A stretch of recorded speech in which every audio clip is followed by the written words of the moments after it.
at this point in my life, I get accused of being a lot of things. I'm still a gamer. I'm still in college. I own a small business. I travel a lot. But the one title that is given to me most often that I absolutely embrace is that of being a Disney adult. If you don't know what that means, well, one, you live under a rock. But two, let me explain it to you.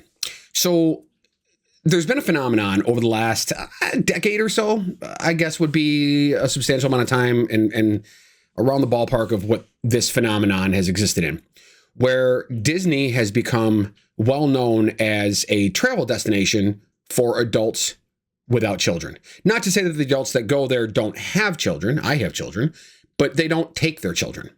So I go to Disney, or let me back up. I used to go to Disney 4 times a year, 3 times a year, sometimes 5 times a year. I still travel on Disney Cruise quite often. So I do a Disney trip generally at least twice a year, even now. Now, where I stopped doing that, when I stopped going to Disney quite as much, was during COVID. Now, unless you were off planet for a while or are less than 6 years old, you'll remember COVID. During that period of time, the Disney parks closed. I want to say they closed for about 8 months, maybe less. I don't remember. I could have researched it before I started this video, but I ain't got time for that shit. But it was closed for a while. And during that time, they made a number of changes to the services that they offer within the parks. They reduced the amount of entertainment they have. If you've never been to Disney, you may think it's just rides. It's not. There's a number of shows that go on. There are characters that either roam around or stand in a stationary spot so that you and your family can go meet with the character, talk to the character, get a signature. There's restaurants that have performances, theater show type of environments, or characters that walk around. There are stage shows, either in theaters or sometimes at the castle, for example. There are roaming characters that are roaming performances that are either music performances, sometimes acting performances, but they're not necessarily Disney characters. There's a number of these things, and parades. So all of these things fall under the entertainment banner. And during COVID, Disney reduced those things quite dramatically. One of the reasons why that happened is because at the beginning of COVID, which was not completely unplanned, the CEO at the time, Bob Iger, stepped down. He named another gentleman, Bob Chapek, to succeed him. And Chapek was known as a cost cutter, a bean counter. He was not a creative, if you will. He didn't come from a television division or the movie division. He came from the actuarial side of Disney, the money side of Disney. And as a corporate decision for Disney, that was not the dumbest thing they could do. To put somebody that knew how to cut costs and save money in a position of authority during a time in which there was a lot of retraction of Disney's offerings. Theaters weren't going on, so movies couldn't be shown. If you don't recall, Disney Plus wasn't even really a thing yet. It was in the planning stages, but it had not yet debuted. And of course, the parks were closed. So they needed somebody in a position of authority, in a position of power, and in a decision-making position that knew how to save money. And that's what Bob Chapek came in to do. Unfortunately, he was a downright terrible CEO. And there was immediately a lot of noise that came out of the head offices of Disney, a lot of rumors and some leaks that there was a lot of tension in those offices. And one of the things that happened was that Bob Iger, as the CEO, which he had been at that point, I think for nearly 20 years, he did not just walk away. He actually kept an office on property. He stayed in the building. He kept loyal executives in place. And even though Chapek tried to fire a number of them, or at least reposition them and put in his own sycophants and his own followers and loyalists in positions of authority, it didn't really pan out. And so when the opportunity came, Bob Iger stepped back in and had Chapek removed from power.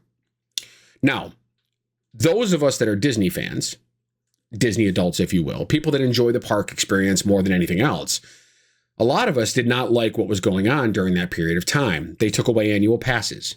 Now, if you kept your annual pass, like never let it go, you could keep your annual pass. But if you let it go, like I did, because I wasn't going, why was I going to pay $1,000 a year for something I wasn't going to use? They didn't let you get it back for a couple of years. And then when they did, the prices went up through the roof. They continued nearly every 6 months to raise park prices. The cost to get into a single day park experience at the Magic Kingdom during peak periods of time is almost twice as much as it was a little bit more than a decade ago. The prices have been ridiculous. the cost of merchandise, the cost of hotel stays. All of these things have risen at a pace far faster than inflation. And part of the reason why is because when Iger was still in charge, he went on a massive campaign of acquiring intellectual properties. He bought Star Wars. He bought Marvel. He bought, I'm missing one. What was the Pixar? I still feel like I'm missing one there, but regardless, he bought a lot of things. And all of those things cost money. The other thing that he did was he acquired Fox. Oh, that was the other one. He acquired Fox.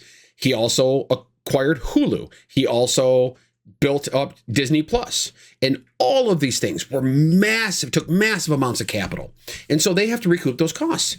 If you haven't been paying attention, if you haven't gone to the theaters or you don't watch box office numbers, the theater industry, the movie theater industry, cinema, is not doing well.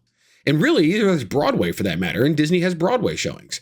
The one division of Disney that has continued to do well through all of this process is the cruise lines. They have been expanding and recouping their own cost and being fairly well self-sustained. And the parks have been making gangbusters money. From the time they opened back up during COVID, they were packed from the beginning.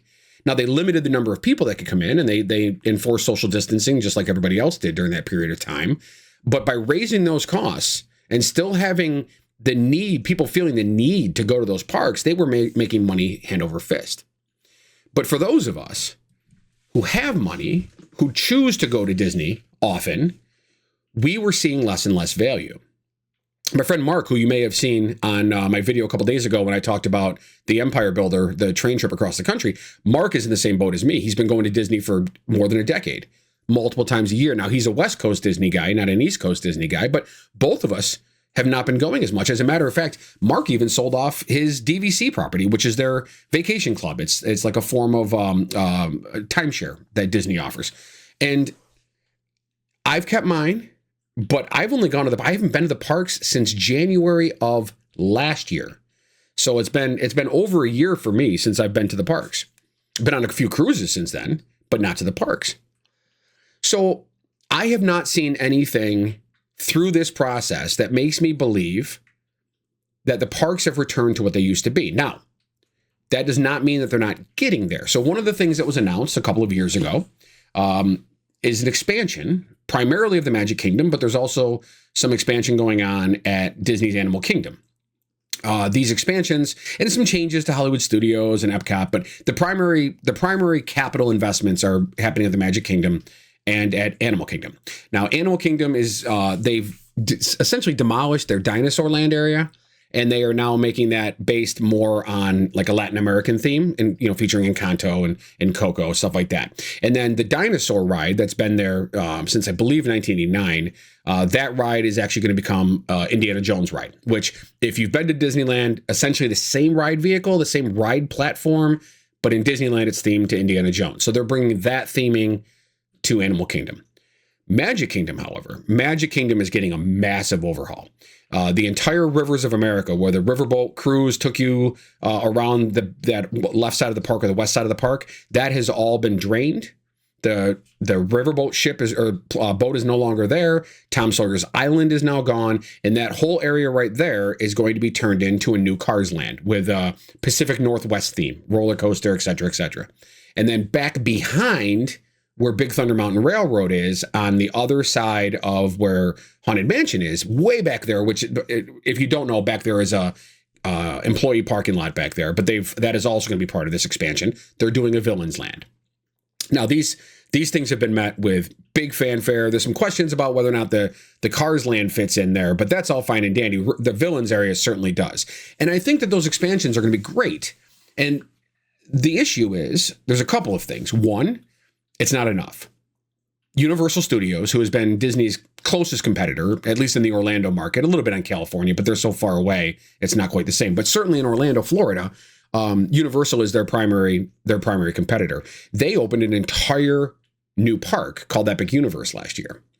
It has not been as popular as they were hoping for, I don't think, but I think a lot of that has to do with the fact that tourism is down way below where it usually is, partly because of the Orange Man in the White House and all of his ICE activities, terrifying foreigners. But also, the Canadians aren't coming down. People aren't coming from Europe. Certainly people from South American countries. This time of year, they get a ton of people from Brazil. And I'm sure that those numbers are way down with ICE enforcement going on and just the fear of you don't know what's going to happen flying into the United States right now. And then on top of that, you've got the political nightmare that Ron DeSantis caused in Florida over the last several years. And that just kind of makes Florida sort of unappealing. I apologize if you live there. I'm not saying you're a bad person, but there hasn't been great press coming out of Florida very much over the last few years.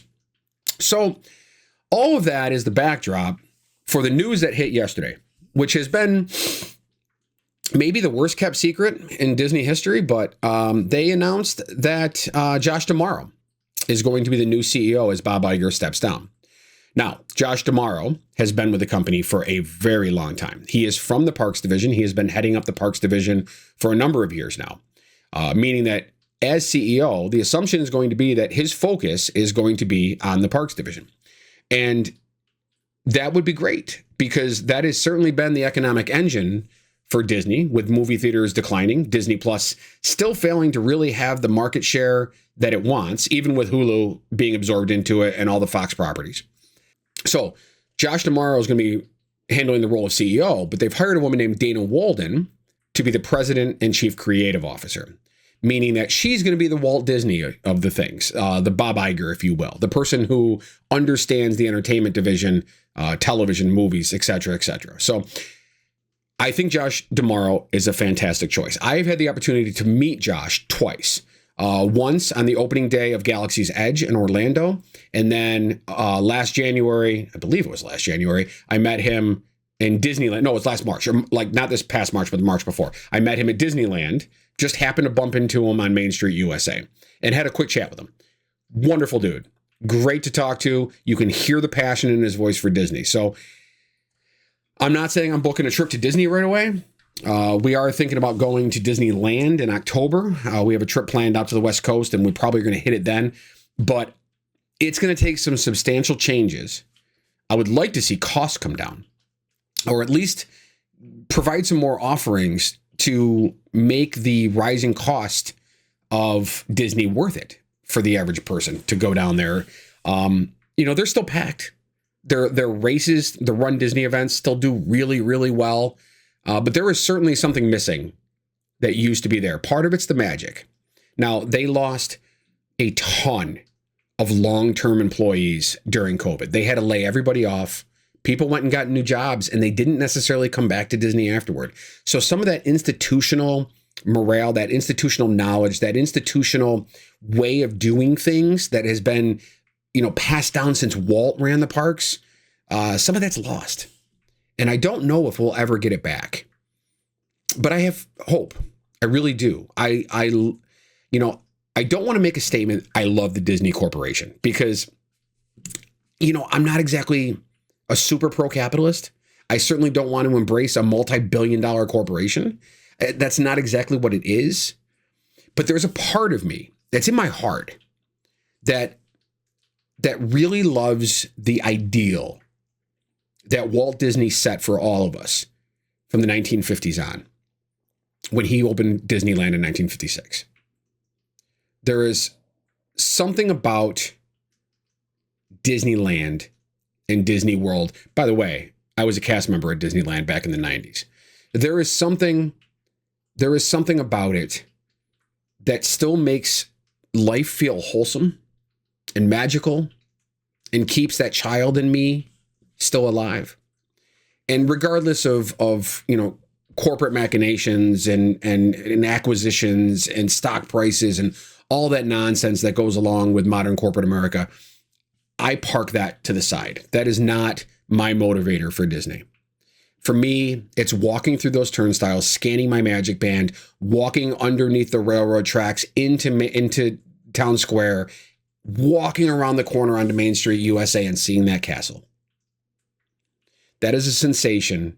If you have not experienced it, that is a sensation that is difficult to really put into words. And the fireworks at the end of the night and the bus ride back to a hotel. It's special. And it's something that I hope Josh D'Amaro finds a way to get us back to, because it's been missing for too long. Thank you for watching. My name is Christopher Hess. Like, subscribe, share. I appreciate it. I've really been enjoying this, and I hope you've been enjoying it too. Hey, thanks again for watching the Christopher Hess Show. I'm really glad you took the time to watch. Now, if you liked what you saw, you can click right here. This will help you subscribe to my channel. Or you can click over here for a video that YouTube thinks is one you would like to watch. Once again, thanks for watching and have a great day.